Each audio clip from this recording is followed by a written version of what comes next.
the brother of King Henry VIII, Arthur Tudor, Prince of Wales. Henry VII rose to power in England following his victory over Richard III at the Battle of Bosworth Field in 1485. To strengthen his claim to the throne, Henry and his royal advisers traced his ancestry back to ancient British rulers. In a symbolic move, they named his first son after the legendary King Arthur and identified Camlet as present-day Winchester. Henry's wife, Elizabeth of York, gave birth to their son in Winchester, further cementing the connection to Arthurian legend. Now, let's explore the life of Arthur Tudor, the Prince of Wales. Arthur was born on the 20th of September 1486 at St. Swithin's Priory, as the eldest child of Henry and Elizabeth. He symbolized the unity between the House of Tudor and the House of York, marking the end of the Wars of Roses. Arthur also inherited the title of Duke of Cornwall at birth. His baptism at Winchester Cathedral was confirmation by Bishop John Alcock, marked his formal entry into the royal family. Notable figures such as John de Vere, Thomas Stanley, and Queen Elizabeth Woodville were among his godparents. Initially, Arthur was cared for by Elizabeth Darcy, who had previously served Edward IV's children. Upon becoming Prince of Wales in 1490, Arthur had his own household, reflecting his royal status. Henry VII and Elizabeth had 6 more children, but only Margaret, Henry, and Mary survived to adulthood. Arthur shared a strong bond with his siblings, especially Margaret and Henry. Arthur's journey into knighthood began in 1489, when he was made a Knight of the Bath. He was formally appointed Prince of Wales and Earl of Chester in 1490 at the Palace of Westminster. His ceremony included a grand procession down the River Thames, and Arthur was also inducted into the Order of the Garter at St George's Chapel in Windsor Palace in 1491. Alongside his formal education, Arthur excelled in activities like archery and dance under esteemed tutors.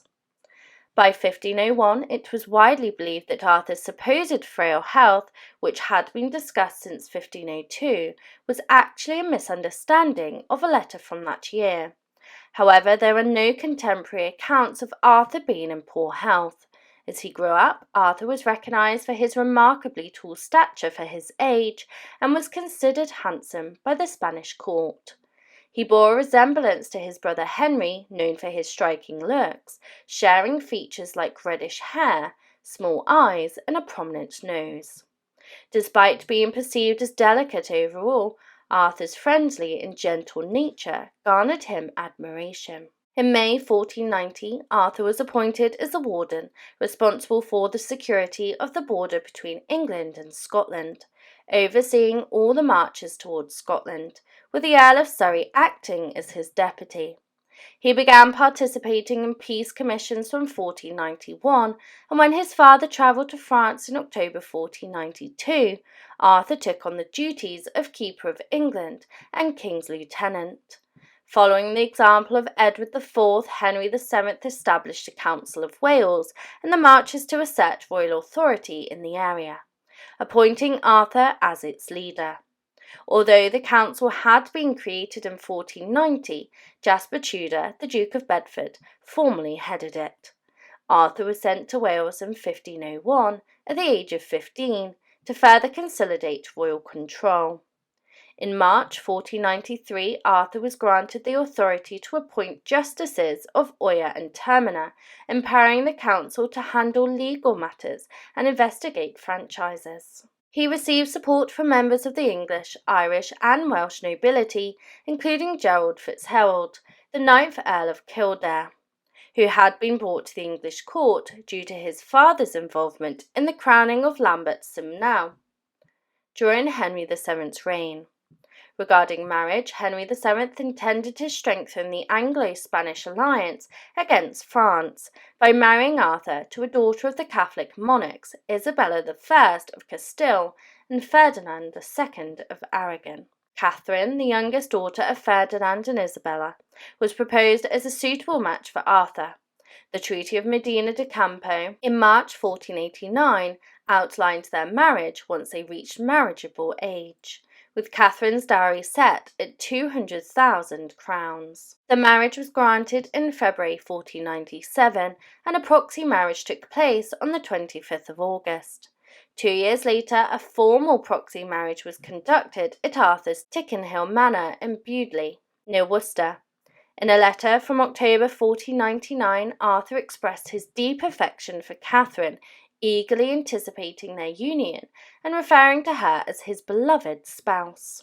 Until the 20th of September 1501, Arthur and Catherine communicated in Latin. But upon turning 15, Arthur was considered old enough for marriage.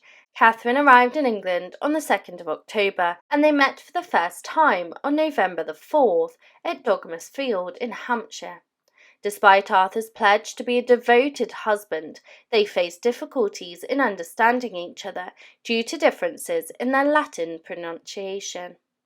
Despite these linguistic hurdles, Catherine arrived in London on the 9th of November. The wedding took place on the 14th, 1501, at St. Paul's Cathedral, with both adorned in white satin. The ceremony was conducted by Henry Dean, Archbishop of Canterbury.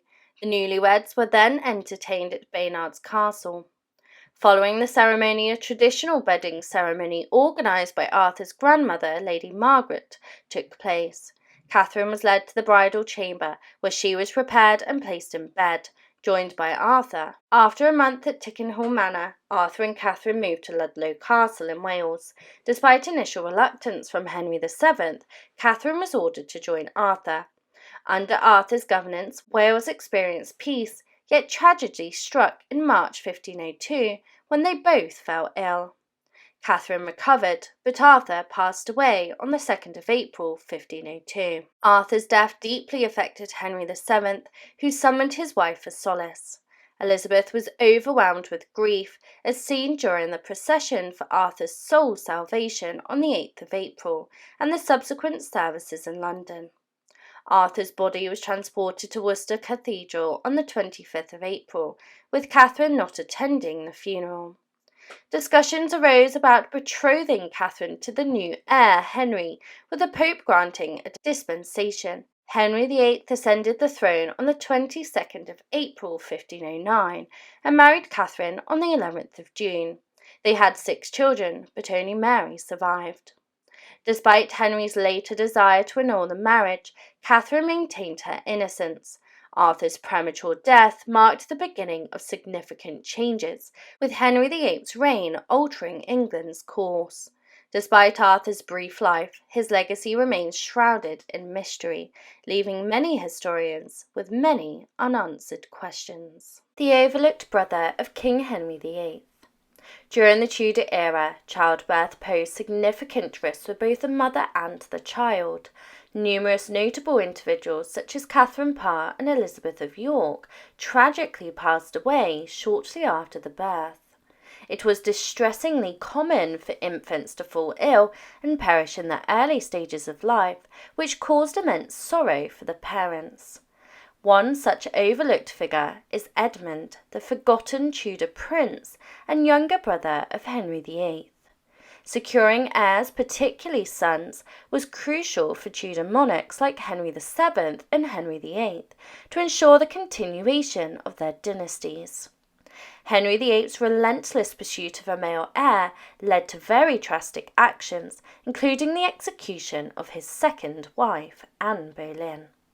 Despite being a fertile couple, Elizabeth of York and Henry VII experienced the heartbreak of losing children in infancy, including Edmund, the Duke of Somerset. In the summer of 1497, after the birth of Princess Mary Tudor, Queen Elizabeth embarked on a pilgrimage in the hopes of conceiving another royal child with her husband. However, at the age of 33, her chances of pregnancy were reduced in Tudor England. The kingdom faced instability due to uprisings and even a fire at Chene Palace in the Christmas of 1497. Despite these challenges, by May of the following year, Queen Elizabeth was pregnant once again. She received the best medical care available at the time, but the pregnancy was very difficult on her. Following tradition, Elizabeth entered confinement at Greenwich Palace in February 1499. Surrounded by her closest attendants, she gave birth to a healthy son, the sixth child of Henry VII and Elizabeth, on the 21st of February 1499. After the birth, the Queen experienced a complication, possibly childbed fever, causing concern for her husband. However, she managed to recover, and the announcement of the new prince's birth was met with widespread celebration across England, marked by very grand ceremonies. The baptism took place on the 24th of February at the Church of the Observant Friars near Greenwich Palace, with a silver front brought from Canterbury Cathedral. Lavish decorations adorned the church, commemorating this historic event, and the baby was named Edmund after his grandfather Edmund Tudor, Earl of Richmond. Margaret, the child's godmother, bestowed a significant sum of £100 upon him, along with financial rewards for the nurses and midwife. Shortly after his birth, Edmund was granted the Duke of Somerset, a title previously held by members of the Beaufort family. This title would later be inherited by Edward Seymour, Lord Protector of Henry VIII's son, Edward VI. Edmund spent his early days in the royal nursery at Eltham Palace, alongside his siblings Margaret, Mary and Henry, the future Henry VIII. Despite the privileged upbringing, tragedy struck in the summer of 1500 with a deadly plague outbreak in England. To safeguard the children, including Edmund, they were relocated from Eltham Palace to the more remote Old Palace at Hatfield in Hertfordshire, while their parents travelled to Calais. The palace, a large red brick structure, served as a temporary refuge from the plague. However, on the 16th of June, upon the King and Queen's return to England, they received devastating news. Prince Edmund had passed away at Hatfield. The cause of his death remains uncertain, possibly due to an illness like the plague, or cot death, which was sudden infant death syndrome. The grieving royal couple spared no expense in arranging for his burial. Records indicate that £242 was allocated for Prince Edmund's burial. He received a grand state funeral, with his small body interred in a new chest adorned with white damask and a red velvet cross, along with his effigy and princely circlet. The coffin, accompanied by the effigy, was transported from Hatfield to London in a chariot, draped in black cloth, drawn by 6 horses, which were also adorned with the same black cloth. Edward Stafford, the Duke of Buckingham, led the procession as chief mourner, followed by nobles and lords with torchbearers lighting the route. The Lord Mayor of London and thousands of citizens lined the streets to pay their respects.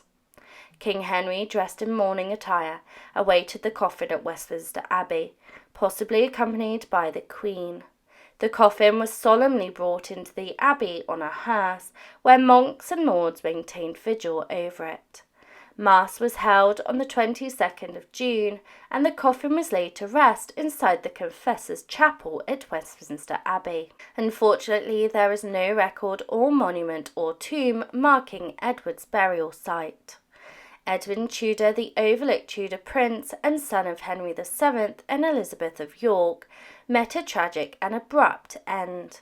It's likely that the royal family held high hopes for his future, envisioning him as a prosperous prince who would support his brother's reign and forge alliances through marriage. His untimely death was undoubtedly a profound loss for Henry VII and Elizabeth, foreshadowing further tragedy. Within 2 years of Edmund's passing, Elizabeth of York fell gravely ill following childbirth and succumbed to complications inside the Tower of London. Her death shattered the king, adding to his already significant burden of grief and loss in the early 16th century.